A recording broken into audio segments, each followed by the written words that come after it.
Hello, folks, friends. Thank you for being back here at this tutorial. Today, we're looking at part 2 of the HTML tutorial, and we're looking into forms. On part 1, we saw the basics of HTML. Now we're going to be looking into forms. By the end of this tutorial, you should be able to do something like what I have on the screen right now, which is, have some fields for the text, some text area, radio buttons, list, and a little more than that. We'll look into colors and dates and things like that. I'm not going to go over each element of the form, but I'm going to go over the most basic ones because it's a introduction to HTML. The items I will discuss in this tutorial will be obviously the form, the input, which with the types of text, submit, color, checkbox, date, email, image, and radio. On the text area, with the most common ones were row, columns, and name. There's more than that, but those are the most common ones. Obviously, buttons. And here I have JavaScript and CSS. This is not a tutorial on JavaScript or CSS. In fact, after I'm done with the HTML tutorial, I'll do one for CSS, and then afterwards I'm doing one for PHP and another one for JavaScript. But this is more of a teaser, because the best way to have the button work is with JavaScript, and we're using CSS to do some customization. Nothing fancy. I'm not gonna go too much in detail on these two. It's just like a teaser into those two platforms. And then of course we have the options and option groups and field set, and then the output. So should be an interesting tutorial.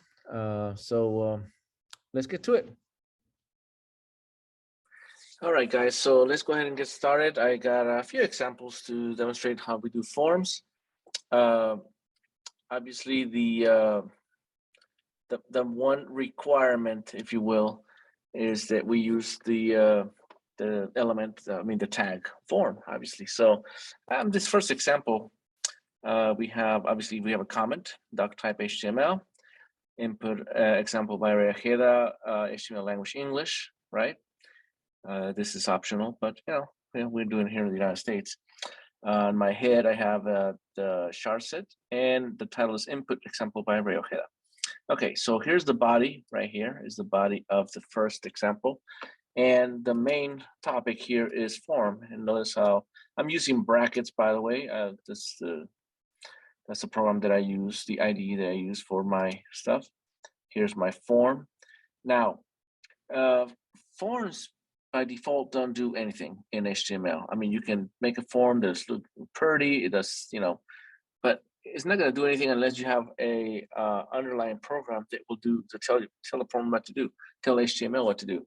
That can be in several ways. It can be a active server page, it could be a PHP, it could be JavaScript, it could be so many things, and it's done at the server side. So with that said, I'm going to make a fictional action page PHP. This is not going to do anything right now. Okay, this is not going to do anything right now. This particular PHP could be set to read the input files and do something with them, like send them to an email address, or if there were numbers, make a calculation. I don't know. It could be the action page, and it could be any name. I can call it page, I can call it one, I can call it index PHP, I can call it whatever I want. I will have a tutorial in the future on PHP, because you can make pages completely in PHP and they will do things. They'll display elements on the screen. Again, browsers are designed to read PHP, JavaScript, HTML, and all that, right? So, but a form in HTML needs an action. Again, we're going to ignore what this does for now. I'm not going to go into a PHP because that's not the topic of this tutorial. Here I have a header one input example and a comment, text fields. First name, it's just the word, just like I'm typing it. Now here's the input. I got two inputs right here. Input, when the type is text, and then I give it a name, equals F name. For the second input text, the name equals L name for last name. Then I'm I'm doing a new paragraph, and then there's a type of submit right here. So I'm actually using two types of inputs. The text, which is basically this right here. You can see the example, input example. And I can put my first name, call it Ray. And then I'll put in Ojeda. And then submit.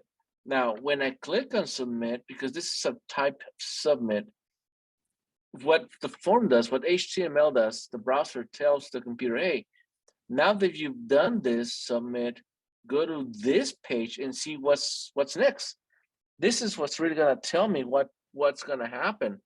Again, this one is not gonna do anything right now because it doesn't exist in my computer.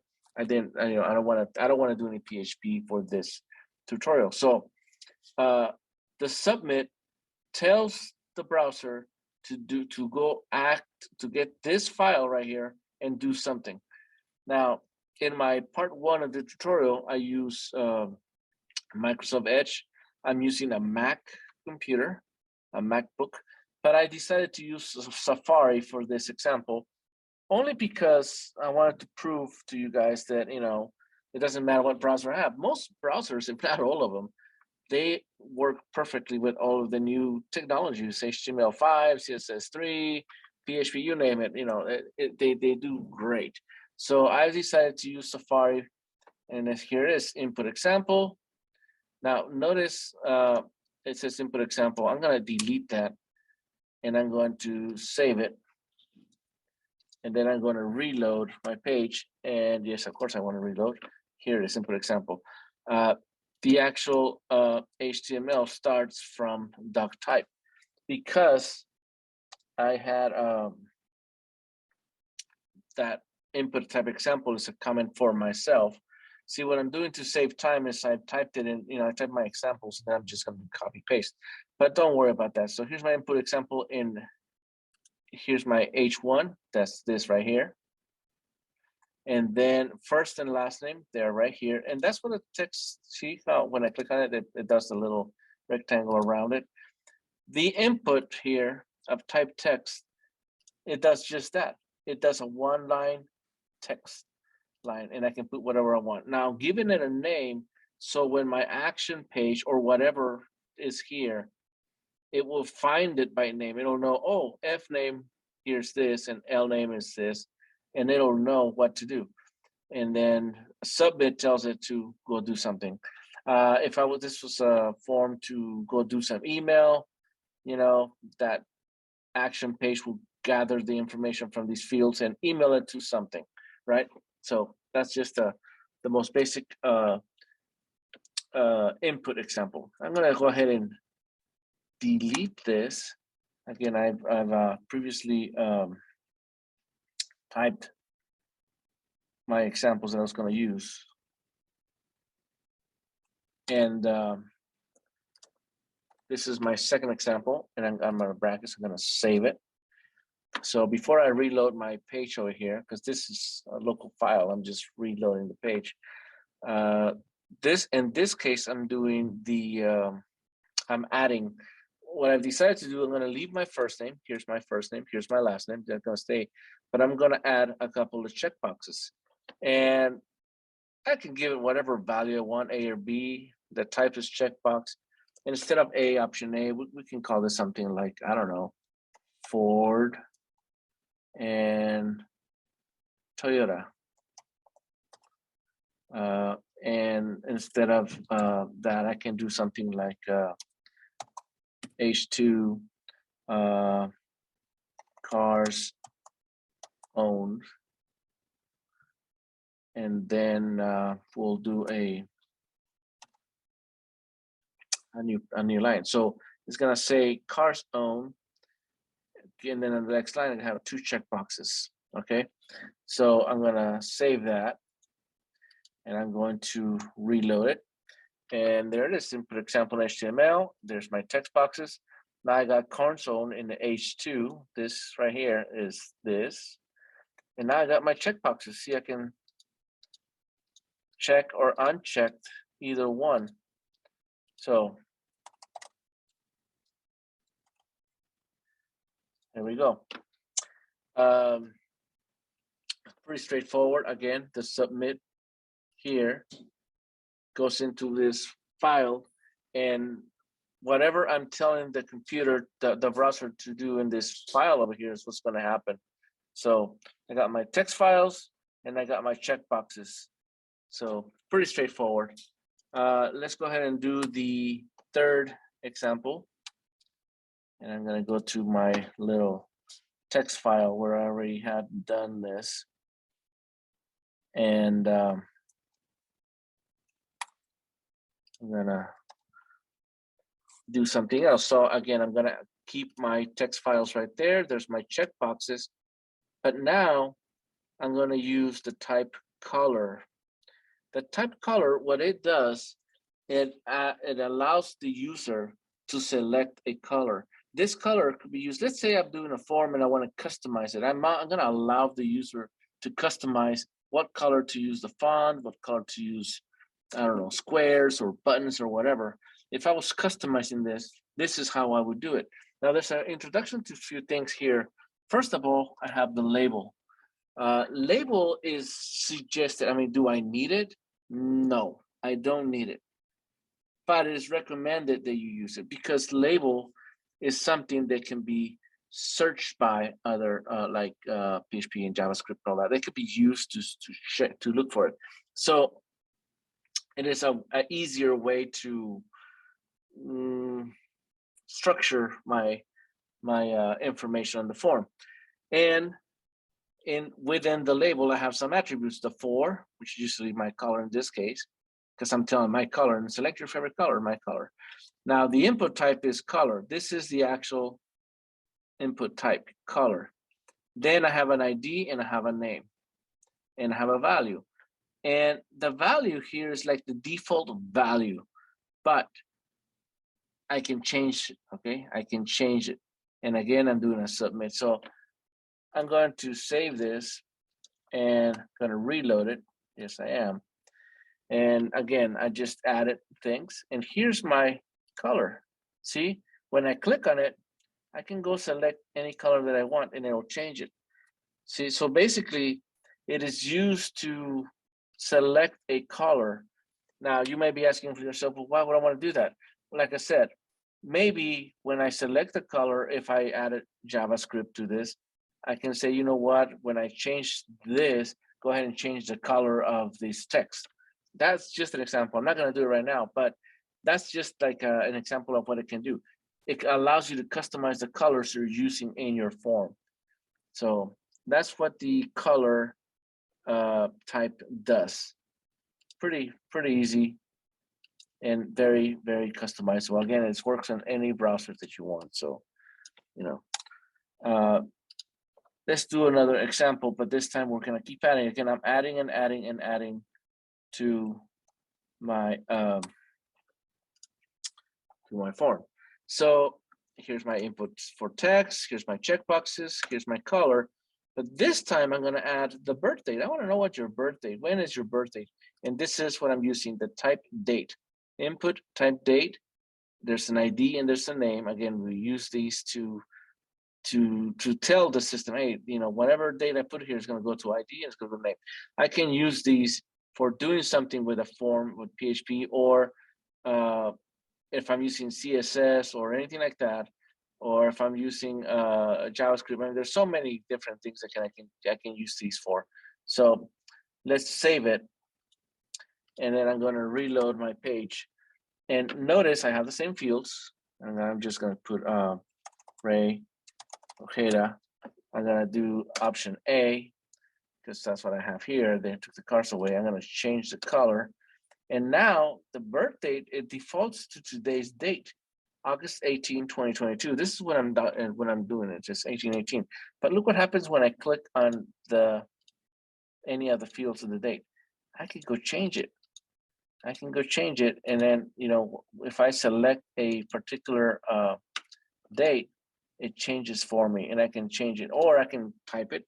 I can do 01, I don't know, 1980, if you will. Oh, 1980. And there it is. And again, if I click submit, something will happen, okay? Something will happen. pretty straightforward, very easy to do. That's one of the things I like about HTML because it's not a real programming language. In fact, HTML in general is just to display information. CSS is used to customize what the HTML does. Different colors, different fonts, different this, different that, whatever. And then JavaScript and PHP are used to interact with the user. Both of them are used to interact with the user in different ways. And like I said, in the future, after I'm done with HTML, I'm going to CSS, and I'm going in order here. But because it's not a programming language, it goes very easily. You just got to know which tags you want, what text you want to type in, and what to do with it. So pretty nice. All right, I got another example. We'll keep on adding to our set of examples that we have. And so, because I'm going to put Ford here again. Ford, and then I'm going to put Toyota. This is the same code as the what I had, but this time after the birth date, I'm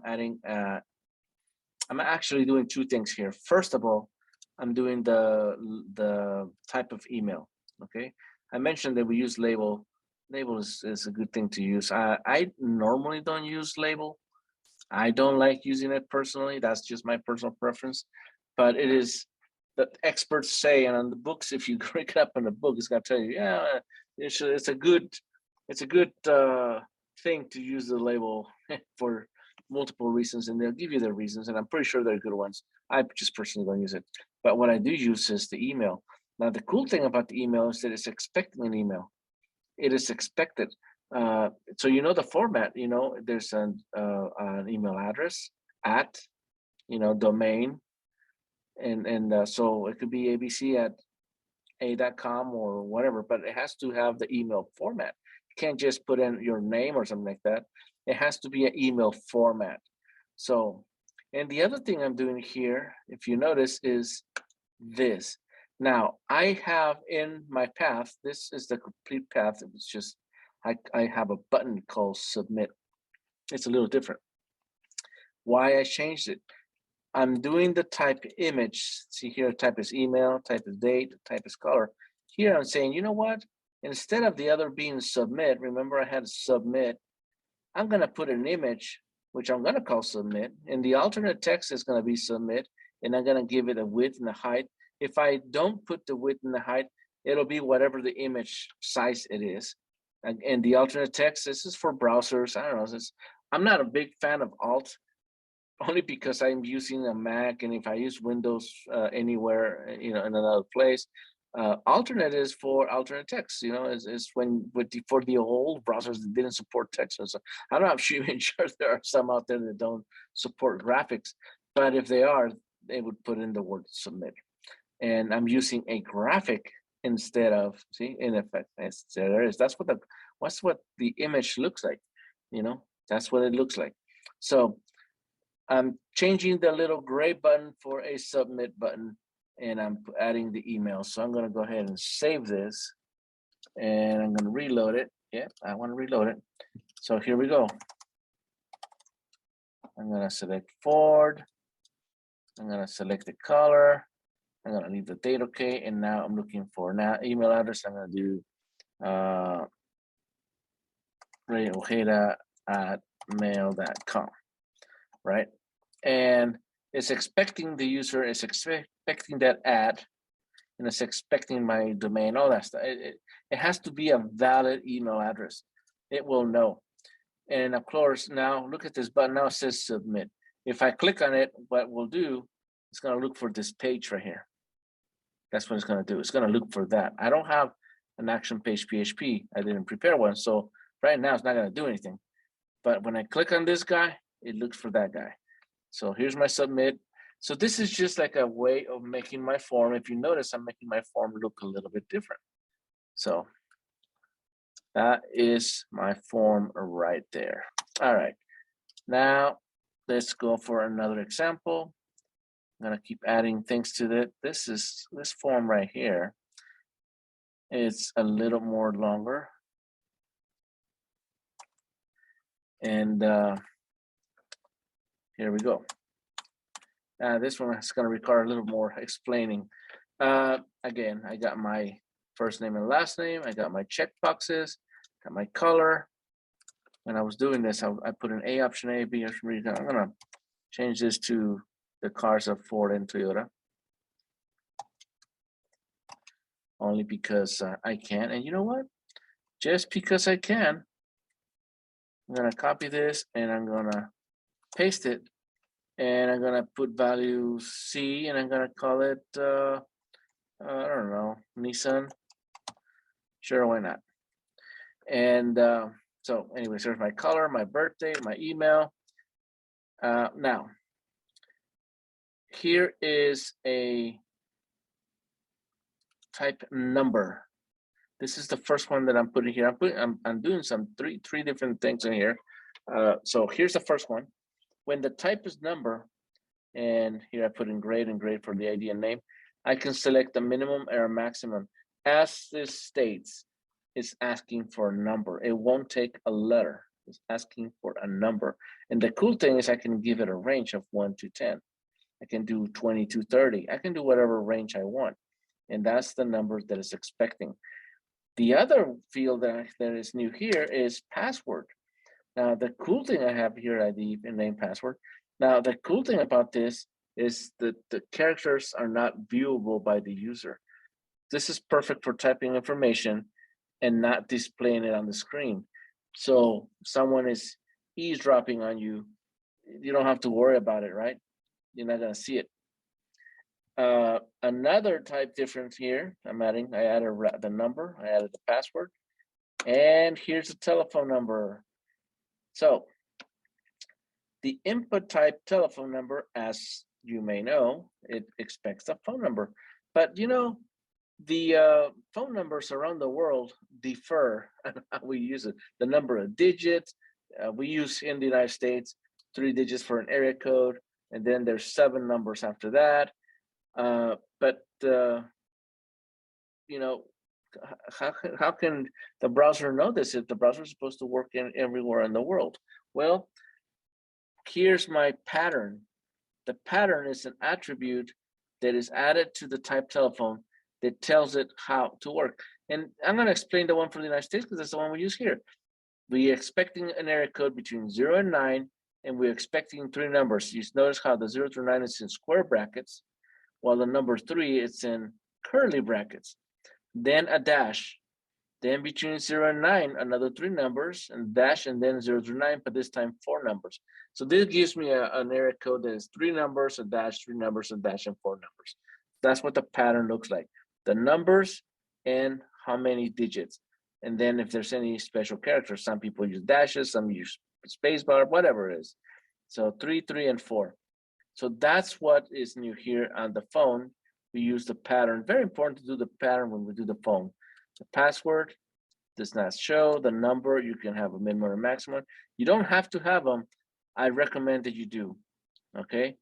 And now let's select language that you like the most. And this time the type is radio. The radio, as you may think of correctly, is for a radio button. And I just put in here, you know, basic Pascal, C++, HTML, CSS, PHP, JavaScript, the ones I do the most, of course, why not? And so these are the radio buttons. You notice that I have no breaks in either. So what it's gonna do is gonna put them all in the line, horizontal line. And then I still have my image here. So that's what I added to the form. I added the number, the password, the telephone, and the radio, several radios. So let's go ahead and save it. And I'm gonna reload it. Yeah, I'm sure I wanna reload it, of course. And there it is, there's my input example. Here's my name. I added the word Nissan for my checkboxes. I can select the color if I want to. I can, you know, I can change that to 2021 for my birthday. I'm 1 year old, guys. Here's my address, rayheda@mail.com. It's not a real email address, guys. I'm sorry. I'm just making this up. Now look at this, grade from 1 to 10. Now I can put a number, or I can use these little arrows pointing up or down, see? And when I get to 10, guess what? It doesn't let me go beyond 10. If I go down, it doesn't go below 1. See? I can use this right here to change, and they don't change. That's the min and max working. It does this little thing right here. The password text, if I do something, see? I can't see it. Whatever it is, I'm not seeing it because it's the password type. That's what the password type it is. The telephone number, I put in an area code. So let's do 800 555-1212. And you don't know that. If you're not from the United States, that's a number that doesn't basically do anything. And then I got this radio buttons. Now, because they're all together here, I select one, it deselects the other, right? Unlike the checkboxes where I can have multiple, here is only one of this group because they're options. And then the submit. And there it is, guys. That's how this works. So I got my text, I got my checkboxes, I got my color, my birth date, right there, my birth date, my email, my number, password, telephone number, and then I got a bunch of radio buttons. Not bad. Not bad for HTML. So that's my form, how my form is looking up. All right, so let's go ahead and erase this. Let's go ahead and we're gonna do the text area now. And in the text area, here we go. Now you notice how it got smaller because this is gonna be a different, the text area, it's a special field like the text, exactly like the text. The only difference is it could be multiple rows and multiple columns. Now, by default, that I'm putting here rows, 4 columns, 30, by default, it does 4 rows and 30 columns. It's just a rectangle, right? An horizontal rectangle. But it doesn't mean you can't do any more text than that. So let me show you what I mean by that. I'm gonna save it, and then here I'm gonna go and reload it, and I'm basically gonna, and there's my text area. That's 4 lines by 30 characters. But I can make it bigger. I can make it bigger. The smallest one will be, see, that's the smallest. It won't go any smaller, but I can go as big as I want. And I can put as much text as I want. So, and then whatever I type, I'm just gonna put in bogus text. And I'm typing at 120 words per minute. That's how it looks, guys. And look at this, see? That's the text area right there. Pretty straightforward, very easy. All right. I got, I believe, another example here. Now I'm gonna get a little bit more ahead of my game. I'm gonna do, this is my teaser example.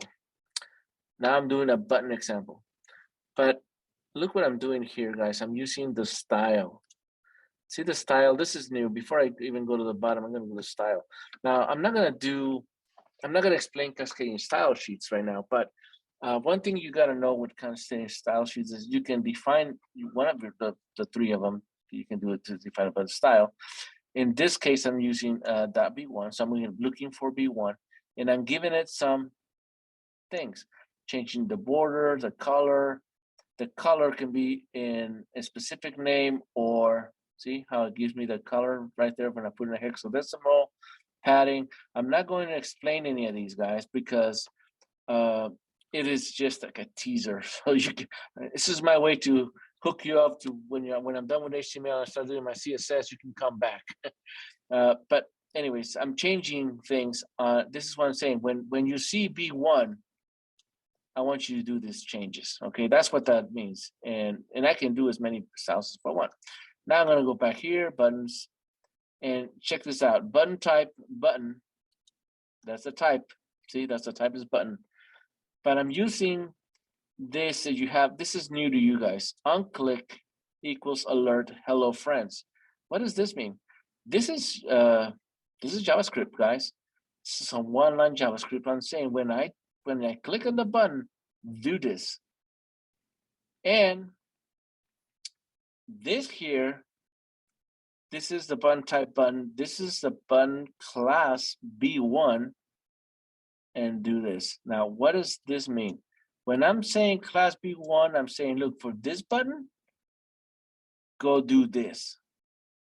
Whatever B1 says, this is that B1, that's what this B1 is right there. And they're both gonna say hello friends. Okay, so let's do a save. And I'm gonna reload it. The first button right there, type button, that's what it does. Hello friends. See, it just does that. Hello friends. It's a JavaScript. The second one says or here, right there says or here. It also says hello friends. But notice that this button is in make it a little bigger. This button here is different than that button. This one's just a regular button. See, there's nothing fancy about it. It's just a regular button. And this one is the class B1, which I made all of these modifications in Cascading Style Sheets and CSS. This is a style. So that's why the buttons are different, even though they do the same. You know, this style changes this. So I hope you guys are enjoying this because you know, this is fascinating stuff. Let's do another example here. And I'm gonna redo it. This one's a little lengthier. I think this is my yeah, it is. It's my option group thingy. Okay, so let's do that here. I'm leaving my style. Here's my style, B1. Wherever I see B1 is gonna make these changes. All right, so now we're gonna be using the up group, the option group, right? And we have the option and we have select. And I'm actually telling you what it does. In option group, it does a select type element dropdown. You're gonna see right now in action, don't worry about it. So, and then the options are the options and the select group. I'm gonna display all of them. All of them are gonna be displayed so you don't have to worry about it. So, here's my label for groceries. Do I want a vegetable or a fruit? Again, option group, vegetables, option group, fruits. Then for each one of the options under vegetables, I got beets, broccoli, and asparagus, or for fruits, I got orange, banana, and apple. All of this within a select, right? This is my select right there. My select element is used to create a drop-down list, okay? The option group is to group related items, related options, and then the option is each one is the options. And then here I got my button B1. Again, it's gonna go and change all this, and something happens. So let's do that. I'm gonna reload it. So I'm saying option group is used to group some select option and select. Now let's look at. So here's the vegetable or a fruit, and see how it says beets. But if I click there, see it says vegetables, beets, broccoli, asparagus, and then fruits, orange, banana, and apple. Fruits and vegetables do not highlight, only the actual options. And if I change it, see it changes there. So that's what this select does. The select is this drop down, and then the option group is the, think of the option group like a category, and then the actual category options are in the option. And of course, if I click here, something happens, right? So now you notice on the previous example, the button was green and now it's black. Why is that? Black. I changed the color to black. So that's why this looks black, okay? And you also notice that the text just got smaller. It's because for this, I'm making it bigger for you guys to see it better. I'm zooming in and out of the Safari website. So anyways, there it is, guys. I hope you can stop and you can pause this video and look at the code. And, you know, if you don't learn it, you can always copy and paste. There's nothing wrong with that. I'm okay with that. All right, let's do another example. And my new example, I got more things in it. And there we go. And yeah, it's getting bigger. Now, the style B1 It looks a little different, but I have not done anything other than moving things so it would fit on the screen. After the semicolon, it was a call, this was right there, right? So it doesn't really matter where you have it. It's gonna work. It's telling you do the border of this, do the color of that, do the background on this. The semicolon is used in the styles to select different elements of the style. But I do have something different here that you notice. Field set, and I have a background color of deep sky blue. These guys right here. This is one way of doing CSS. This here, both field set and legend, is a different way. Whenever I see the word field set, do this background. Whenever I see the word legend, do these things here, the padding, the color, and the background color. So it's just, again, this is not a CSS class, but these are basically two ways of doing the cascading styles. This is one, and this is the other one. All right, now let's go here. I'm using the options in the select. I'm doing my vegetables and fruits. I'm adding, see, I put all these space so you can see it. And here's my field set. Field set is it puts a little rectangle around some fields. In this case, I got my input text, my email, and my date. It's inside the field set. That means it's going to put a rectangle around there. And here's my button. So let's save it. I'm saving a save file, and I'm going to reload it. And see, this is the same. I can still go in and select my orange. It'll stay orange. But notice how I put this rectangle. This is the field set. And here I got my fields, Ray Ojeda at mail.com, which is fake, guys. Don't do that. And I'll leave the data sys. And here's my black button, which something happens here, right? So there we go. That field set is this rectangle. Now over here, see how it says deep background color, deep sky blue? That's this blue right here. For the legend is this. It says personal information. See? There's the legend, personal information. But I'm telling it because I'm using CSS. I say, hey, for the legend, do a gray color with a white text, and here's the padding is the spacing between the text and that space right there. That's the padding to the left and right, top and bottom. So this is following this. The field set itself is following that, and the button is following this other. So again, this is not a CSS class, and then of course the unclick. Now, but you see how these elements work, and I try to do this even though you're not required. This is not a programming language, but I always like to do the tabs like this. It makes it easy for me to show it to you guys. Could I put them all together? Yeah, I'm going to show you something. Look, I'm going to put that there, put that there. See, it's all, and guess what? I'm going to save it. I'm going to reload it, and still works the same. It works the same. You see the same way. Why? You see how I have it here or here, it doesn't matter. But if you're looking at a web page and you look at this, you're going through all this versus seeing this, which one's easier to read? Well, this one, it's more structure, right?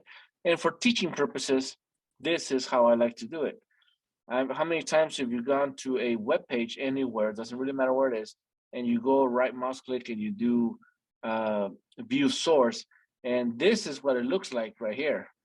And add to this style sheets and JavaScripts and this and that, and oh my God, yeah, it could be really messy because the computer doesn't care how you format it. It doesn't care if it's all together or line by line. Not in this case. It cares about the tags and the elements and the attributes. So it doesn't really matter. But for us, for teaching purposes, I do it like this. So expect this kind of, if you want to be structured in your life, do it like this. That's all I can say, I guess. All right, so let's do this now. And let me see, I've got another example over here that I want to use. And I believe this is the last example. This is the output. The output. Output is a special. Well, then, well, let me start back up a little. I'm gonna use JavaScript here. On input x value parse int a value plus parent embed value. Okay, this is a form that is going to display a value. Okay, it's all it's gonna do is I'm gonna put this right here, which is a range, this which is a number, and then I'm gonna display the output, which is a plus b. Okay, I'm gonna save it so I can go through it as I'm displaying it. This range right here is this. See, as I'm moving the bar from left to right or vice versa, it's adding whatever this value here it is. I can't see it, but not because of the way it is, but you know, it can start from 0 to 100. That's the default values, and is adding 10. So whatever, you know, if it's 0 plus 10 is 10, 100 plus 10 is 110. On the other hand, this guy here, it defaults to 10, but I can put in whatever, see, and it adding. And the output is this. The value is x. And what is x? Is a plus b. A, b, a plus b. A, b, a plus b. So I got my b, got my a, and here's my x. That is the output. That's I mean, I try to. I'm gonna tell you. I gotta tell you. I looked for some examples on output, and all of them are a little complex to explain. This is the easiest I found to explain what it does. You can use this like a range thing, or you can use this, but at the end, it'll add them up. That output will add them up only because I have the IDs correctly, A and B, and here is A plus B, and this is the output. So anyways, this concludes part 2 of forms in HTML. I hope you enjoy this. If you do, please subscribe and like my video. And I'll see you in about a week with the third part of this tutorial. Until then, if you like it, you know what to do. Thank you very much, guys.